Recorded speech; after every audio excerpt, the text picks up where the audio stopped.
Thanks for staying with us. Welcome to Newsroom Series on Channels Television. I'm Joka Rogers. Today we're in the South region, but first a look at some of our top stories this hour.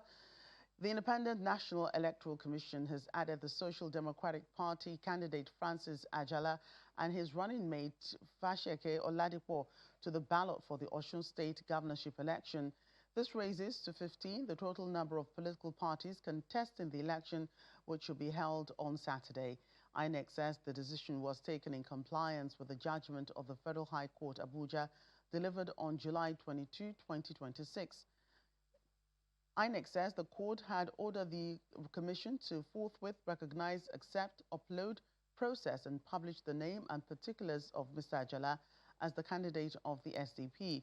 The commission said the reproduced ballot papers would arrive in Osun State on Thursday, August 13, 2026, and will on same day be moved to local government area offices across the state in line with its standard distribution procedure ahead of the election.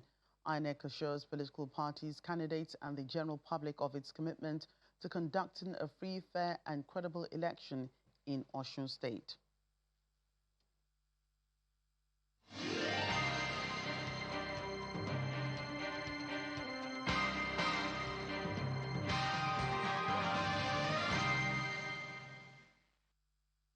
Again, Newsroom Series in Akwa Ibom State, where Governor Umayeno has commissioned 4.8 kilometers of roads in Eket local government area, reaffirming his administration's commitment to completing viable projects inherited from various administrations.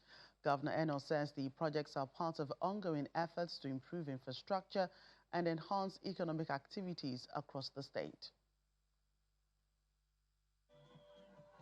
Residents of Eket local government area in Akwa Ibom State turn out to witness the commissioning of the 2.4-kilometer Ikorakpa, Ikburwa, Odoyang Road and the 2.4-kilometer internal road network within Nkpaka State phases 1 and 2.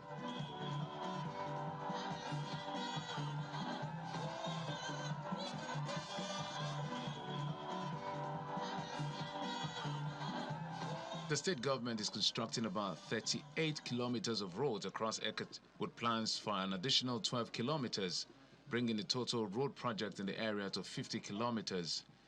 It's also taking stock of projects inherited from previous government that add socioeconomic value to rural communities. We have been completing projects that we inherited. We have been completing projects that we inherited. And we'll keep assessing the projects. When we find out that they have economic value to our people, we go ahead to complete it. So it was important that we make sure that the roads within these housing estates are well done. The Odio Road is being worked on as we speak. The Commissioner for Works and Fire Service gives more details about the projects. Your Excellency, this road has been done to all specifications, and the second project is Mbok Estate. That Mbok Estate has 9 internal roads, and we have done with full drains across the whole project. And apart from the 9 internal roads, there's an outflow drain that has taken water out of that place. Most of the owners of the property were afraid that that place, they have lost their investment. But now, Your Excellency, you have brought in your own project to make sure you flagged up that project. And we are here today to commission it because it is 100% complete. Chairman of Eket local government area, Akaniene Tommy, is excited about the economic prospects of the road networks. Your Excellency, just like I said when we came for the flag off of this project, I told you that this project, this housing estate was about 40-something years when you came for the flag off. And today, by the special grace of God, you are here again to commission this 2.4 kilometers internal road. On behalf of the people of this housing estate, they are really, really grateful, and I want to thank you for all that you've done. The glory of God, for the use of humanity to commission this road in the name of the Father, the Son, and the Holy Spirit. With more road opening of communities and easing movements across Ekiti and neighboring local government areas, the Akwa Ibom state government says the projects are expected to stimulate economic activities, improve connectivity, and create greater opportunities for the residents. Grassroots governance in Edo State is set for a major boost as Governor Monday Okpebholo has approved 4,800 special assistant positions to deepen government presence at the ward level across the state. The governor announced the approval during a meeting with members of the All Progressives Congress from the 18 local government areas at the Government House in Benin City. He said the initiative is part of his administration's commitment to strengthening the APC and ensuring the development opportunities and government programs extend from the state level to the communities. Representatives of APC faithful across Edo's 18 local government areas gather in the festival hall at the Government House in Benin City, the state capital, for a meeting with Governor Monday Okpebholo. Monday Okpebholo. Thank you, Excellency. Listen down. Eulogies pour in for the governor from the APC state chairman, Jared Tenebe, who says the governor has brought stability and growth to the APC in Edo State. Since he became the governor, the party became very active. The party became stabilized. He made provisions for the party to be able to work and get to the grassroots, the dividends of democracy. He also announces the governor's approval of 25 special assistant positions for each of the 192 wards. The governor have also decided to appoint 25 SAs in each of the wards in the 192 wards across the state.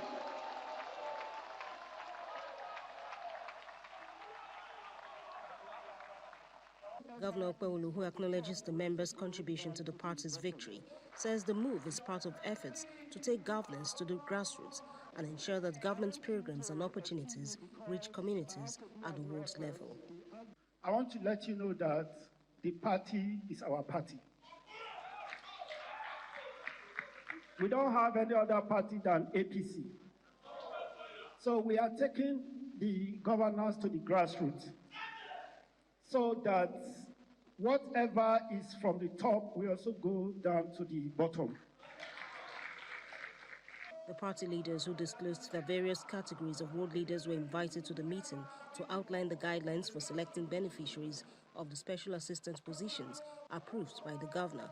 Added that the State Working Committee has set up a committee to interface with the various wards and ensure the guidelines are properly followed.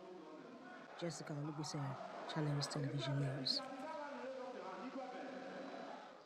In Bayelsa State, a new leadership has been inaugurated to steer the affairs of the central zone of the Ijaw Youth Council with a charge to put unity and the collective interests of Ijaw youths above political affiliation.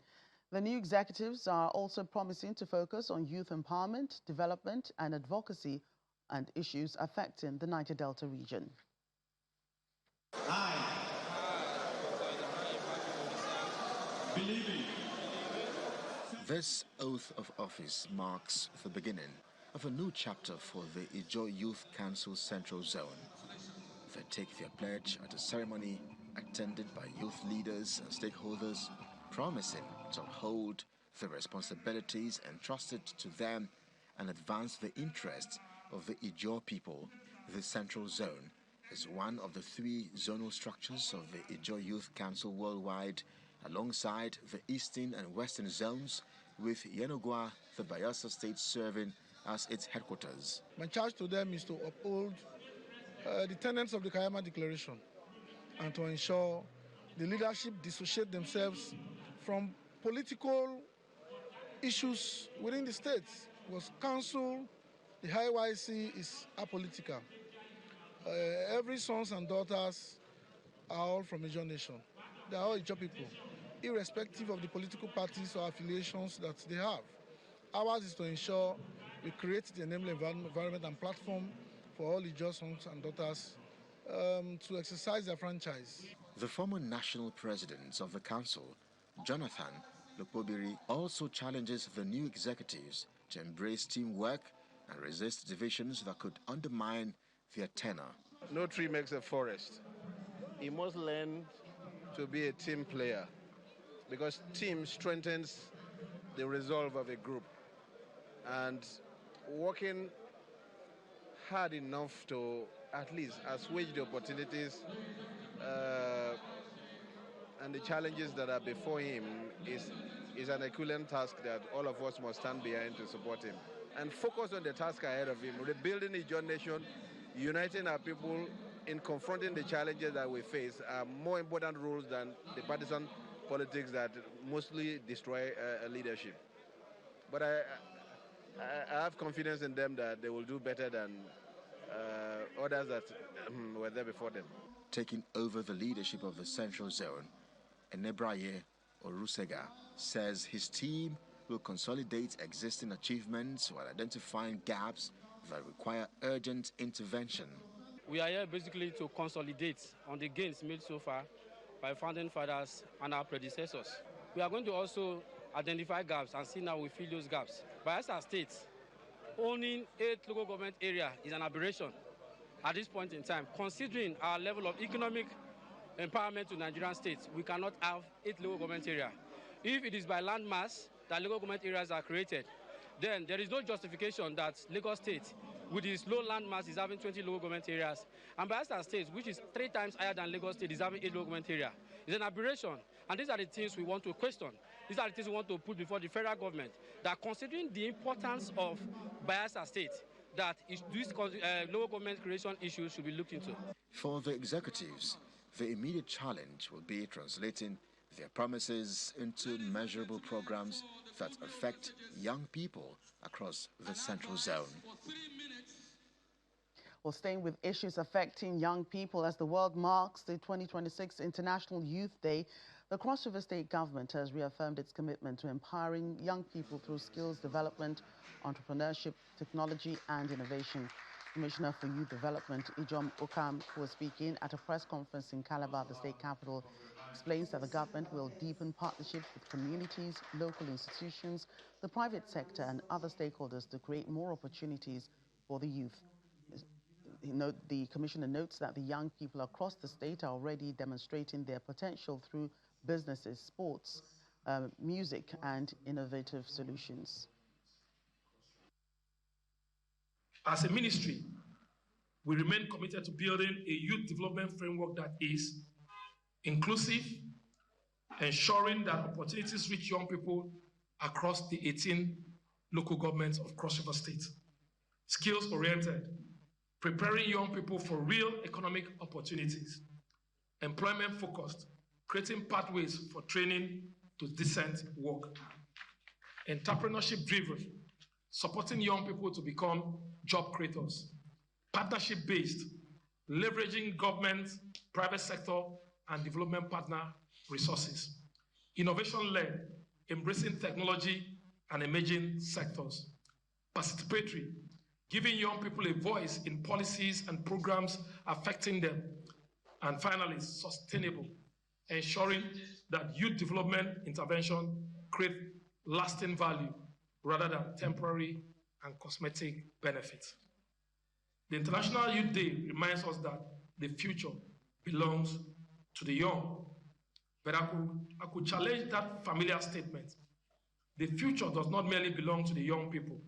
Young people are already shaping the present. They are building businesses. They are creating innovations. They are competing in sports. They are creating music, film, and digital content. Our responsibility as government is to create an enabling environment in which this potential can flourish. When we come back on Newsroom Series, more development projects across the South-South region. Details soon, please stay with us.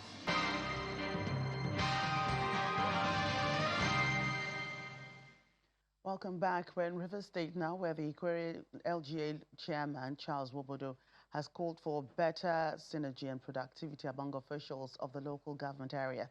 The council boss made this known during the official handover of operational vehicles to the councillors of the local government, even as he called on them to play a greater role in the affairs of the council. Our correspondent Charles Oporum reports. This ceremony at Isiopo, Council Headquarters of Ikwere Local Government Area, marks the handover of operational vehicles to the elected councillors of the local government by the chairman, Charles Nwobodo. In attendance are stakeholders and political office holders from the council, while the Deputy Speaker of the Rivers State House of Assembly is the special guest. Addressing the audience, the chairman assures of the continued delivery of the dividends of democracy. He also assures that aside the councillors, other principal officers of the council will get official vehicles. Today we are giving out an operational vehicle to the legislators. I want to let you know that why we even delayed was that we are struggling to make sure that we'll get to a point where every principal officers should be able to get an operational vehicle. But we are sure that will surely happen because we'll get it to that point. I also know that you are aware that the first we have gotten to the vice chairman, an operational vehicle, then also preparing we're almost done with all the directors, all the HHA and other ones, including some political appointees. The Deputy Speaker officially cuts the tape and ceremonially hands over the keys to the benefiting councillors.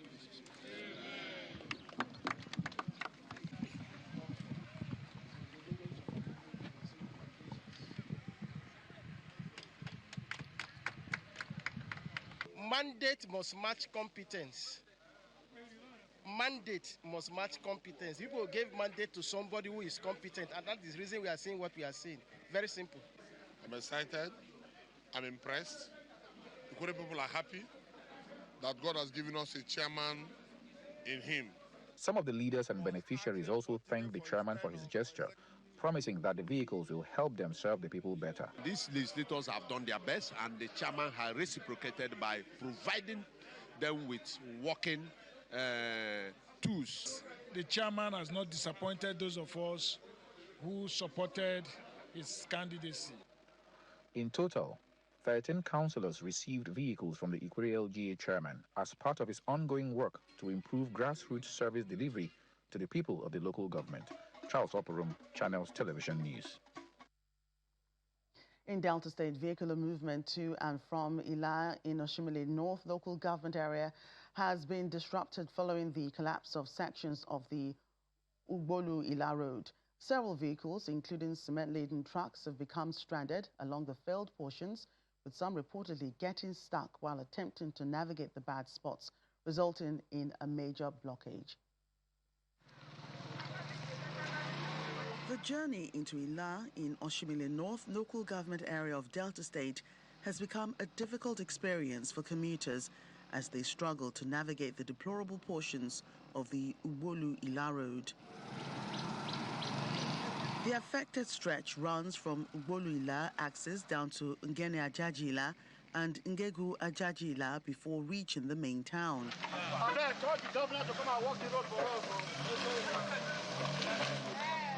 For motorists and passengers, what should ordinarily be a routine trip is now a battle against deep potholes, failed sections and muddy portions of the road. In a situation like this, I wonder if we have a state governor, local government chairman, because their presence has not been felt in this place. Even if a federal road, there's a state government that should do something also about it. Senators, we have senators that are benefiting for constituency projects and all that. So by all means, they shouldn't allow people to go through what they're going through. With heavy-duty vehicles constantly attempting to pass through the failed sections, the level of deterioration is beyond ordinary repair, as residents insist on urgent rehabilitation to restore access to their community. Ila, this is a major exit for Ila, for everybody. Even people coming from Abuja, they use this road before now. And so now today, if this road is worked on, Ila will be free again. We are now like, we're like in a cage. We're caged. no exit points. So it's difficult to use a vehicle to go through that route. Otherwise, you'll be causing a great damage to your vehicle, or you get stuck for days there. They are therefore calling on the state government and relevant authorities to treat the road as an emergency project.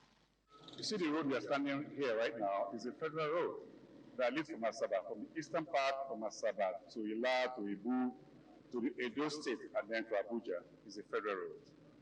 As we speak, we are totally disconnected.